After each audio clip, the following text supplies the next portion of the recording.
Ada seorang yang bernama Helen Keller.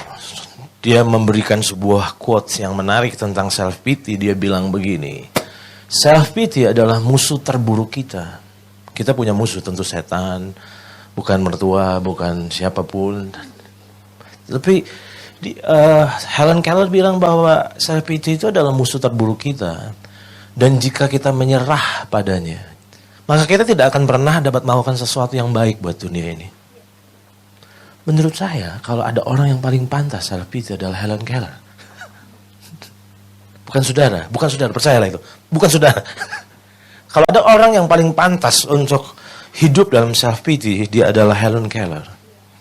Kenapa? Dia lahir buta. Buta aja udah malapetaka menurut saya. Tapi dia bukan cuma buta, tapi dia tuli. Sudah bisa bayangin kalau punya anak buta sekaligus tuli. Tuli itu berarti dengan kata lain putus kontak dengan dunia loh. Kalau saudara mau lihat tentang perjuangan hidup anak ini, pernah difilmkan dalam judul The Miracle Worker. Bagus banget. Dari seorang anak yang frustasi, ditolong oleh seorang guru, sampai akhirnya dia bisa berkomunikasi.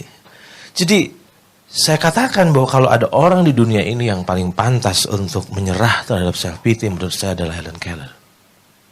Bisa bayangkan penderitaannya. Buta aja sudah susah, apalagi tuli. Oke?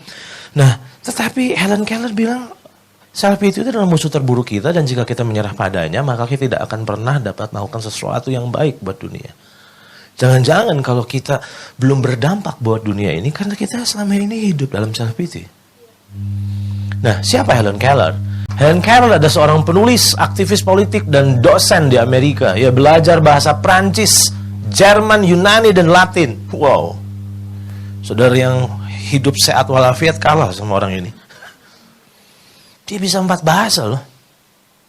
Sementara kita cuma bisa 3 bahasa. Bahasa Indonesia, Sunda, dan bahasa roh. Tapi dia bisa 4 bahasa loh saudara. 4 bahasa. Pada usia 20 tahun ia kuliah di Radcliffe College, cabang Universitas Harvard, khusus wanita. Dan hanya 4 tahun Helen lulus dengan predikat magna cum laude. Ia menulis artikel serta buku-buku terkenal, di antaranya The World I Live In dan The Story of My Life yang menjadi literatur klasik di Amerika.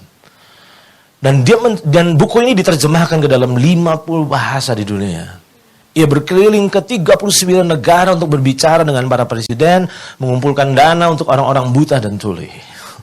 Jadi kalau hari-hari ini saudara sedang mengalami self-pity, malulah terhadap Helen Keller. Malulah, saudara harus malu sama Helen Keller. Dia punya alasan, tapi dia tidak menyerah.